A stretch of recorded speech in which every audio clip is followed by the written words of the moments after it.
Have you ever been in that situation where your foil is exactly the same width as your glass and you're not sure how to move forward? Well, this is a simple solution and saves you having to wait for the delivery of some wider foil. You have to stick your regular foil on one side of the glass, go all the way round. You can see on the edge there that it's biased towards one side. You still have to be really accurate and make sure it's nice and neat, just that it's overlapping on one side and not the other. Carry on foiling around the shape as normal. The only difference with this is because you're doing it in 2 stages, you need to crimp stage 1 before you proceed to stage 2, otherwise you'll crush the foil. So do it quite quickly, just make sure you neaten the corners and crimp it down as normal.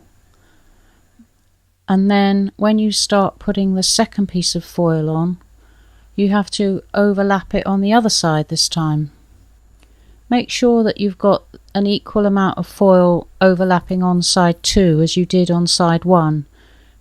It's the same principle as central, making sure that the foil is central so that you've got the same amount of foil on the front face and the back face.